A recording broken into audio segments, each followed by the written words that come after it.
Welcome to Reddit Relationships. Now, let's get into this Reddit video. This Reddit story is called Found Out. My wife of 21 years was cheating while she was visiting her parents. Hey, Reddit. I am here to share my story that happened just last year.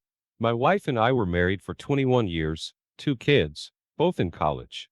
Now, I would say our marriage was good.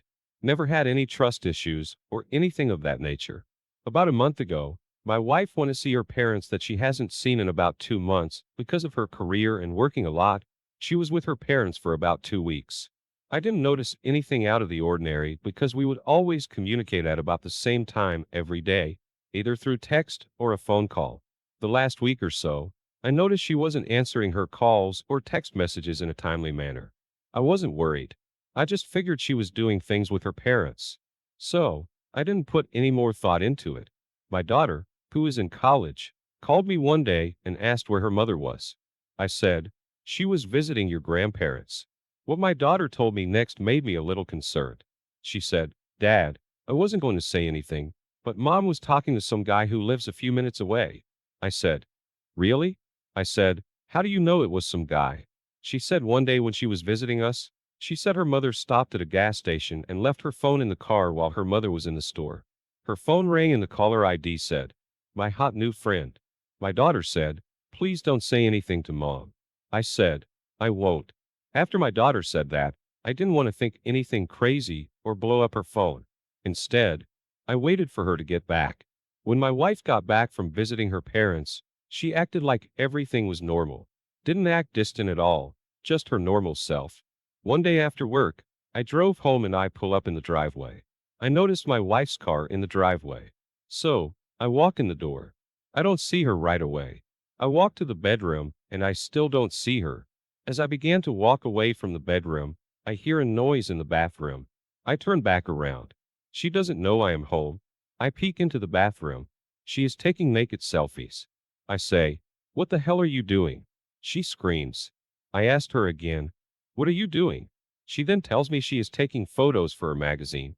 I say to her, you are lying. I then lied to her that I know you are seeing someone that stays in the same town as your parents. She doesn't say a word. I walk out of the bedroom and go into the dining room. She comes behind me, naked and all, and starts apologizing. I told her, you know how I found out you were possibly cheating on me? Our daughter told me. She told me not to say anything. But, after seeing you take pictures, I asked her, how long have you been cheating on me? She looks at me, and to my surprise, she says, it doesn't matter. Right then and there, I told her to pack her shit and get out. She says, I am not going anywhere. I have as much right to this house as you do. I say, okay, we will do this your way. What I will do is let everyone know that you are cheating on me. And those photos you took, they are in the cloud. Oh, you didn't know as you take them, they are uploaded to the cloud. And I will share them with your family and my family and your friends and my friends. You can't delete them because I set up an authentication process to get in, and only I have access to that. She says, you wouldn't dare. If you don't get out, I will. She says, where will I go? I said, that's not my problem, but you have 2 places, your parents or your boyfriend.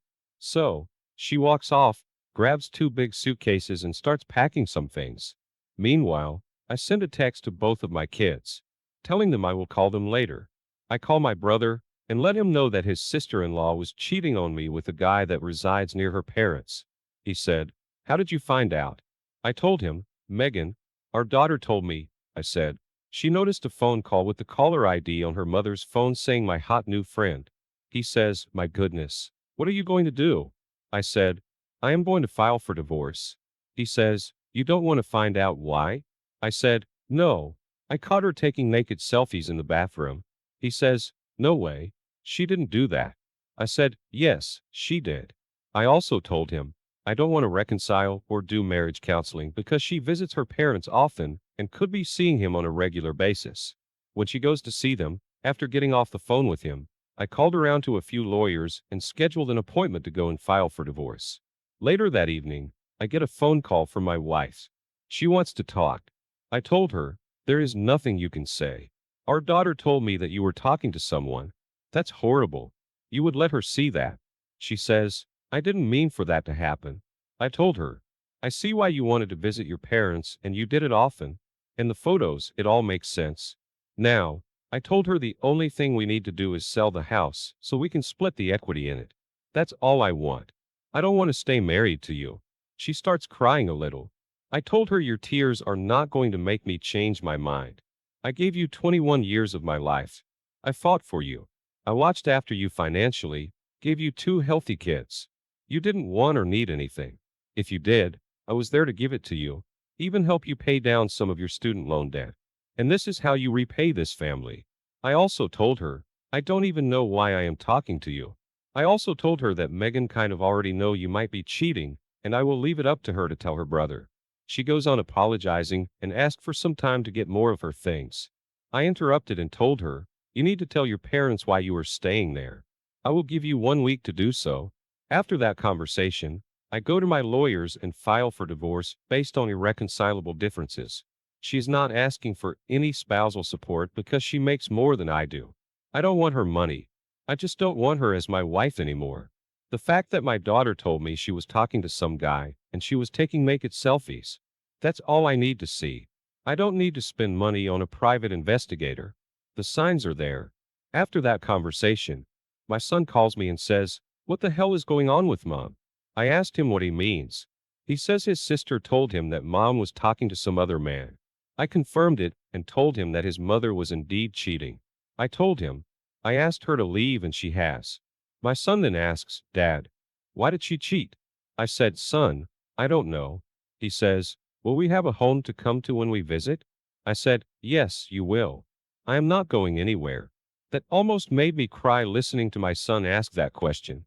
A couple of days go by and my mother-in-law calls me and tells me she is so sorry for what has transpired. She asked, "Is there anything my wife can do to maybe change my mind?" I said, "Mom, there is nothing she can do. She ruined the family and betrayed not only me, but the kids as well. And they already know." My mother-in-law says she is taking it hard and just cries most of the day. I told her she will be okay. That guy she is cheating with stays near you. So, I have been told when we finished chatting, I decided to do some more digging. I get a hold of phone records and the number that my daughter saw on the caller ID. She has been calling or texting for at least a year. So, she has been cheating on me. I am assuming for at least a year, probably longer. My attorney has informed me that the paperwork has been filed for the divorce and I am just waiting for her to be served. A couple of weeks go by. Both my son and daughter come home for the weekend from college. They both attended the same university. We all sit down one evening and I told my kids, "Don't hate your mother. In fact, I encourage you guys to go see her. She is staying with her parents." I told them, "I am not going to force you to see her, but maybe go visit her for a few hours to see how she is doing." Both of my kids say they are not doing that. They are not ready. They are not ready to forgive her yet. They asked me what I plan to do. I told them, once the divorce is final, enjoy my life and have fun. Not going to jump into seeing other women or dating. I am still heartbroken over the fact that your mother chose to betray us. My kids go back to the university. Later that day, I get a phone call from a strange number that I didn't know. I answered the phone. Turns out, it was the guy she was cheating with. I was shocked. I asked him how he got my number. He wouldn't tell me. He goes on to apologize profusely for sleeping with my wife. I said, "Wait, you slept with her?" He said, "Yes." He said, "I did not know she was married. She never wore her wedding ring around me. She would be here visiting her parents and pretended to work out of state." I then asked him what made him call me. He said, he just had a hunch that something wasn't right. So, one day when they were together, he wrote down her license plate number. It came back with an address that wasn't in this county. So, he started digging. He found out that she lived here and worked here in this county. He is a retired private investigator. He says, in that line of work, when you get a hunch, you usually start digging. He then told me that he broke it off with her and told her that he didn't want to see her anymore. He confesses that his wife cheated on him and left him for someone else. They were married for 31 years. He said it was the worst thing he has ever felt, and he couldn't participate in it anymore. Once he found out she was married, I thanked him for the call. Before he got off the phone, he apologized again. After that, I felt some sort of vindication. She lost her affair partner and family in less than a month after I found out. Since then, she has been served with the divorce hearing. We go to court and I now am a free man. The judge says we need to sell the house to split the equity. When she came to court, that was her focus. She wanted some type of financial gain from the divorce. At least it seemed that way. After the divorce, she has remained with her parents until she can find her place. She has been to the house to get odds and ends on occasion. The kids still haven't gone to see her, and I don't know when they will visit their mother. I am sorry this is rather long,